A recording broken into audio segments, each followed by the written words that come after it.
The morning Constance Heller stepped over my posted boundary line and grabbed the top rail of my electric fence with both hands at full voltage.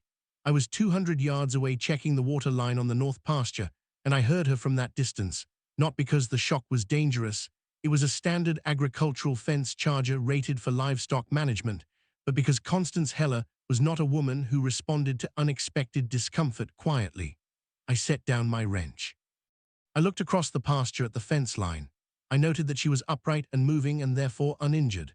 I noted that my boundary signs were clearly visible from where she was standing and had been clearly visible from 10 feet before she reached them.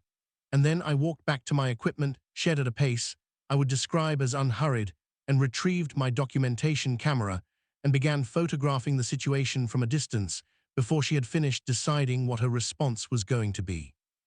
My name is Fletcher Arden. I am 56 years old, a third-generation cattle rancher and licensed agricultural operator with 31 years of experience managing working livestock operations in Central Texas, and I have owned and operated the Arden family ranch on a parcel of 240 acres for the entirety of my adult working life. My grandfather broke this ground in 1947. My father expanded the operation in the late 60s and built the infrastructure that I have maintained and improved across 3 decades of continuous agricultural use. The ranch produces beef cattle on a rotational grazing system that I designed with an agricultural consultant 15 years ago, and that has been recognized twice by the Texas Department of Agriculture for sustainable land management practices. The Ridgecrest HOA development had been built on the land adjacent to my eastern boundary 9 years ago. 212 homes on what had been the Lattimore family's soybean operation, developed by a company out of Austin that had done the required adjacent property surveys and had documented my ranch as an existing agricultural operation in their founding CC and RS, exactly the way developments were required to do by Texas land use law. The CC and RS included an adjacent agricultural operations disclosure on page 3 that acknowledged my ranch, its operational activities, including livestock management and associated infrastructure, and specifically noted that the development had been built with awareness of the adjacent agricultural use. I had not had meaningful conflict with Ridgecrest residents for 7 years. Most of them had moved there for the semi-rural lifestyle and found the presence of an actual working ranch on the adjacent land to be part of the character they had been seeking. A few had come to me over the years with specific questions about the cattle or the fencing or the irrigation, and I had answered those questions directly because I believe in being a good neighbor and because explaining how a working ranch functions costs me nothing and tends to reduce misunderstanding. Constance Heller had bought her lot on the eastern edge of Ridgecrest 18 months ago. Her lot was the one closest to my eastern boundary fence, a standard 5-strand barbed wire and wood post fence that had been in its current configuration for 11 years and had been on the same line, give or take the periodic replacement of rotted posts, since my grandfather ran it in the 1950s. She had a view of my east pasture from her back porch that was objectively beautiful. Rolling Texas rangeland, live oak mottes, cattle grazing at a distance that made them look picturesque rather than agricultural. She had apparently bought the lot specifically for this view, which her real estate agent had described as a ranch view premium, which is a real thing in Central Texas where the land has a specific quality of light and space that people pay for. What her real estate agent had perhaps not fully explained was that the ranch view came with ranch operations, and ranch operations came with ranch infrastructure, and ranch infrastructure in Central Texas includes electric fencing. I had added the electric fence to my eastern boundary line 8 months before Constance arrived. It was not retaliatory, and it was not new. I had been planning the installation for 2 years as part of a rotational grazing expansion that required more precise pasture management than my existing 5-strand configuration allowed. The electric fence ran inside the existing barbed wire fence, 18 inches inside the boundary line, at standard agricultural heights. It was a single hot wire at mid-height with a standard agricultural charger that delivered the dual output appropriate for cattle management. The fence was clearly marked with yellow electric fence warning signs at 25-foot intervals, which exceeded the requirement of the Texas Agriculture Code by a factor of approximately 3. My agricultural consultant had reviewed the installation. My insurance carrier had been notified. The installation was unremarkable by the standards of Texas cattle operations. Constance had objected to the fence from the day she moved in. Her first objection came to me directly, a visit to my equipment shared on a Saturday morning 3 weeks after she arrived in Ridgecrest, during which she told me that the electric fence was an eyesore and a hazard and asked me to remove it. I told her the fence was a standard agricultural installation on my property, 18 inches inside my boundary line, properly marked, and that I was not going to remove it. She said the fence was visible from her property and reduced her enjoyment of the view. I said the fence had been installed before she bought her lot, and that the adjacent agricultural operations disclosure in the Ridgecrest CC and RS specifically noted that my property included agricultural infrastructure. She said she had not read that section of the CC and RS carefully before purchasing. I said I was sorry she had not, and that the fence was staying. She left. I noted the date and the substance of the conversation in my ranch journal, which I have kept daily for 19 years as part of my agricultural operation records, and which I have maintained for everything else because the habit does not turn off. Over the following 8 months, Constance filed 4 complaints with Ridgecrest HOA asserting that my electric fence was a community hazard. The Ridgecrest HOA had no authority over my property. The adjacent agricultural operations disclosure specifically excluded my ranch from the development's community standards oversight. The board, which was led by a reasonable man named Gerald Park, who had read his own CC and RS, dismissed all 4 complaints with formal findings that my property was outside the board's jurisdiction. Constance became HOA board president 6 months after her first complaint was dismissed. She ran on a platform of community safety and environmental standards. She won because she was organized and persistent, and because most Ridgecrest residents voted for the person who showed up most consistently to board meetings, which was Constance, and did not consider what she would do with the position once she had it. What she did with the position was file a 5th complaint about my electric fence, this time as board president rather than as a resident, and attached to it a legal opinion she had commissioned from a property attorney in Austin, asserting that the adjacent agricultural operations disclosure did not exempt my infrastructure from HOA review if that infrastructure created a safety hazard to adjacent residents. I read the legal opinion. Then I called my own attorney, James Waller, who was not the same James from prior stories, but my own property and agricultural law specialist who had handled 2 boundary disputes for my family over the years. James read the opinion and said, "The argument is creative, but it is not supported by Texas law. The adjacent agricultural operations disclosure is a recorded instrument in the CC and RS. It cannot be overridden by a subsequent board resolution. Your electric fence is agricultural infrastructure on agricultural property, and the HOA has no jurisdiction over it regardless of how many opinions Constance commissions." I said she is going to keep filing complaints. He said she can file complaints indefinitely. The legal foundation does not improve with repetition. I said, what do I need to be watching for? He said, watch for any attempt to involve municipal or county authorities. If she gets a county official to send a notice, you need to respond immediately. Agricultural fences in Texas have specific statutory protections, and I want to be in front of any official inquiry before it develops momentum. I said, I will watch. James sent a formal legal response to Constance and the board that week.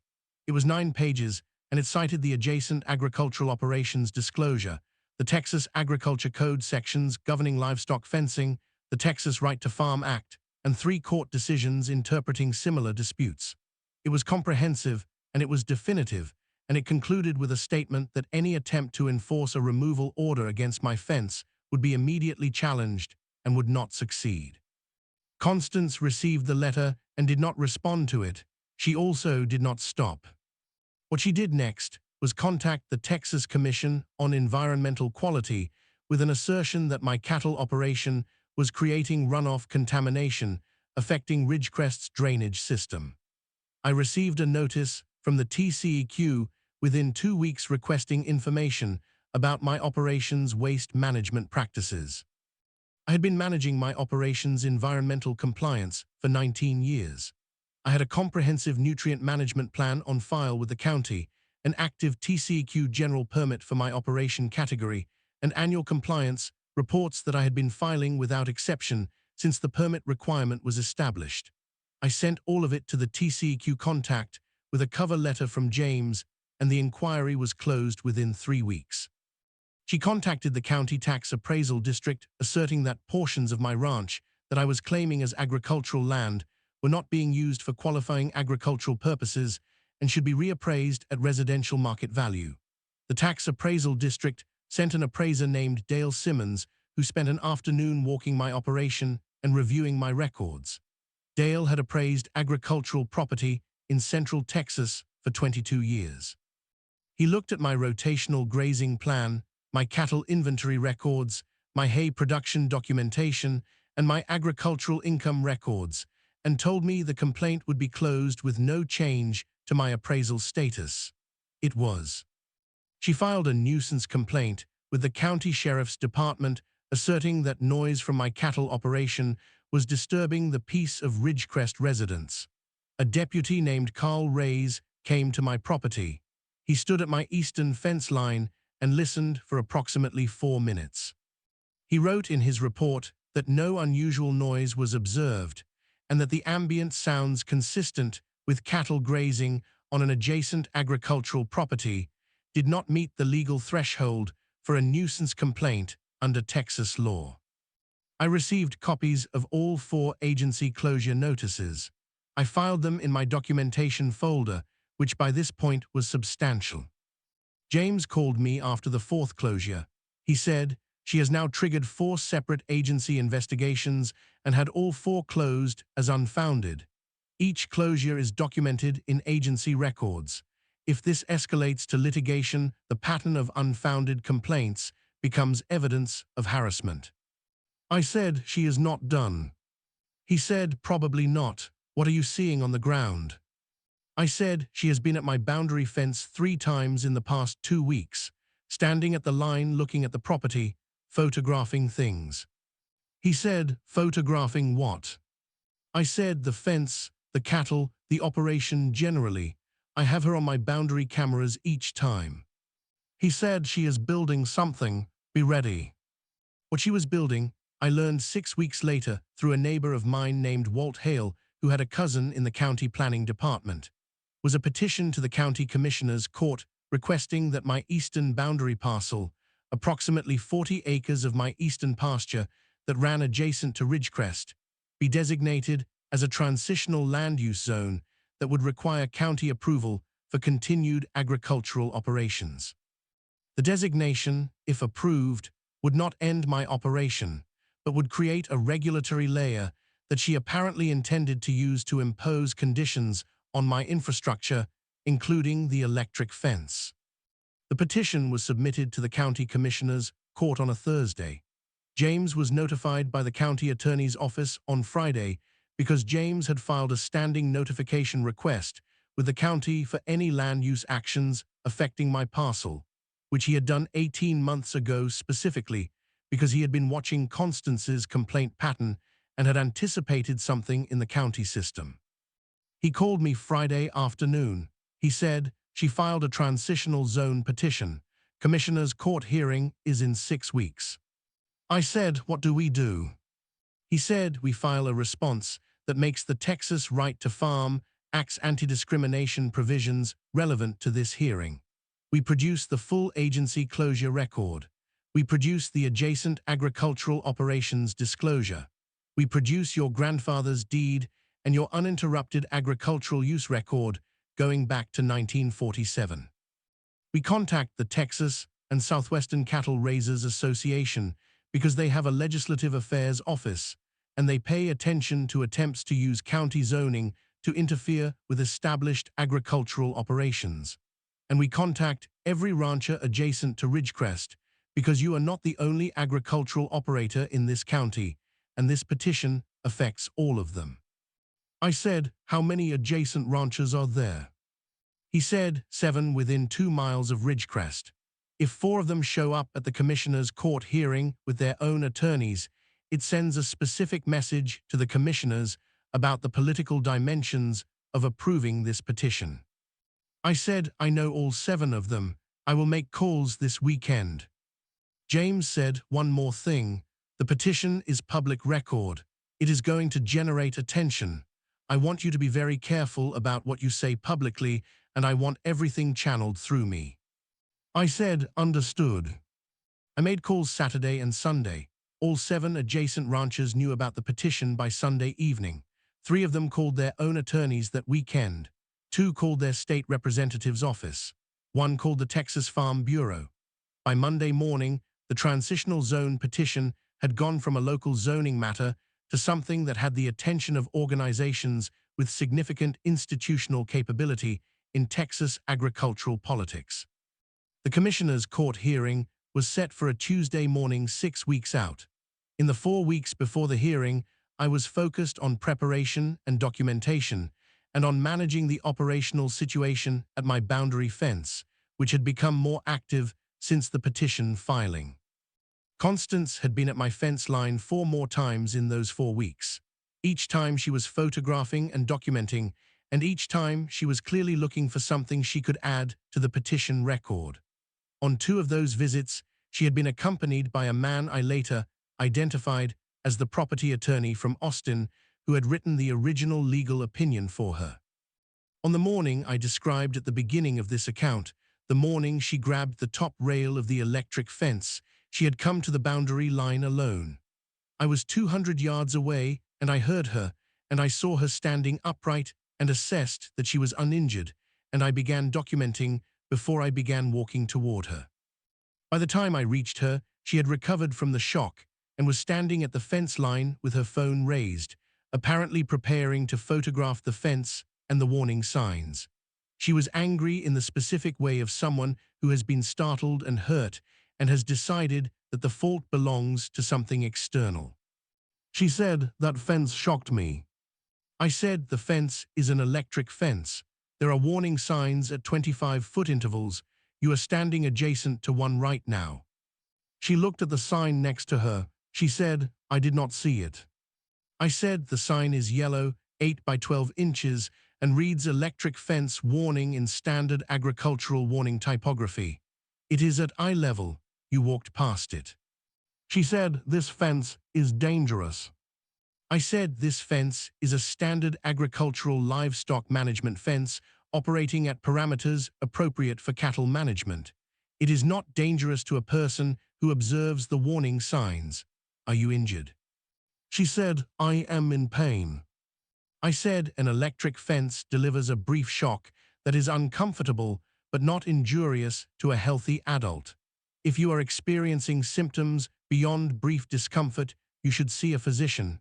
I am asking whether you need emergency assistance. She said, I need you to turn off this fence. I said, no. She said, I am going to report this. I said, I'm going to document this conversation and this incident before either of us leaves this location. My camera has been running since I saw you at the fence. I'm also going to note for the record that you have been at my boundary fence 6 times in the past 6 weeks and have been photographing my operation each time, and that this visit occurred while you have an active petition before the county commissioner's court regarding my property. Please do not touch the fence again. She left. I called James from the fence line. He said, she touched the electric fence. I said, grab the top rail with both hands at full voltage. James said, was she injured? I said no, brief shock, uncomfortable, no lasting injury. She walked away under her own power. He said, the warning signs were posted. I said, I photographed them in position from multiple angles including the sign she walked past. The signs are at 25-foot intervals, which exceeds the code requirement. James said she is going to claim the fence is dangerous and file another complaint. I said she is going to have difficulty with that argument, given that the fence meets every applicable specification, and she ignored posted warning signs. He said, "I want your incident report documented thoroughly before anything else. Time, location, her exact words, your response, the camera footage, the signed photographs." I had the documentation package to James by end of day. The Commissioner's court hearing was significant in the way that certain public proceedings become significant when the parties on one side have organized effectively. 12 people spoke against the petition. 5 of them were ranchers. 3 of them were attorneys representing agricultural interests. 2 were representatives from agricultural organizations. 1 was the Texas and Southwestern Cattle Raisers Association's Legislative Affairs Director, who drove from Fort Worth specifically for the hearing. 1 was a state representative's legislative aide, who submitted a written statement from the representative expressing concern about county-level interference with established agricultural operations. Constance spoke for 8 minutes, and her Austin attorney spoke for 12. Their argument centered on the safety concerns and the transitional nature of the land use boundary. James's response was 22 minutes and methodical, covering the 77 years of uninterrupted agricultural use, the Adjacent Agricultural Operations Disclosure, the Texas Right to Farm Act, and the 4 agency closure records that documented what he described as a pattern of unfounded complaints against an established agricultural operation. The commissioners voted 4-1 against the petition. The one vote in favor was a commissioner from the district that included Ridgecrest, a man named Douglas Fitch, who had received a significant number of Ridgecrest homeowner calls in the weeks leading up to the hearing. He voted for the petition, and the other 4 voted against it. James filed the civil harassment claim the following week. It covered the 4 agency complaints and their documented closures, the transitional zone petition, the legal fees I had incurred across the full 18-month period, and the compensatory damages for the sustained interference with my agricultural operation and my legal right to operate it. He also included the fence incident documentation because while Constance had not been injured, her presence at my boundary fence 6 times in 6 weeks in the context of the active petition created a documented pattern of attempting to gather evidence through direct engagement with my infrastructure. Constance's attorney from Austin contacted James within 2 weeks. His name was Philip Cross, and he had reviewed the case file and had apparently given Constance a direct assessment because the opening settlement position was much closer to James's demand than opening positions typically are. Philip said his client acknowledged that the regulatory complaints had not been successful and that the petition had been denied, and that she was prepared to resolve the civil matter. James said he was prepared to discuss resolution. The negotiation took 3 weeks. The final number was $41,000. Constance paid it personally from her own funds. Her homeowner's insurance reviewed the claim and determined that the pattern of conduct across 18 months, including the 4 agency complaints, the commissioner's court petition, and the documented fence interactions, constituted intentional conduct that was not covered under her policy's accidental occurrence provisions. She resigned from the HOA board the week after the settlement was executed. Her resignation email cited personal reasons and thanked the community for the opportunity to serve. The email was 3 sentences. Gerald Park was re-elected board president at the next board meeting. He called me after the election to say the board had reviewed the full situation and was entering a formal notation in the HOA's records, confirming the adjacent agricultural operations disclosure applied to my full property, and that the board would not initiate or support any future complaints regarding my agricultural infrastructure. I thanked him and said I appreciated the clarity. Walt Hale came over the Saturday after the settlement. He sat on the fence rail of my equipment corral, the non-electric one, and watched me work on the baler for a while without saying anything. He said 41,000. I said, plus her legal fees on top of that. He said, for a fence she grabbed herself. I said the fence was the last thing, the petition, the agency complaints, all of it together. He said she spent 18 months trying to shut down a ranch that has been here since 1947. I said, yes. He said, how long has the electric fence been in?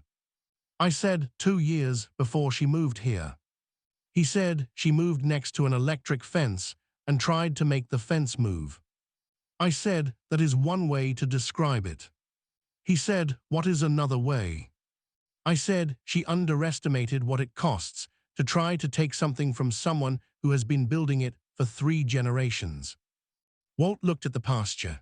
The cattle were moving across the east section in the afternoon light, moving the way cattle move when they are comfortable and well managed, steadily and without urgency.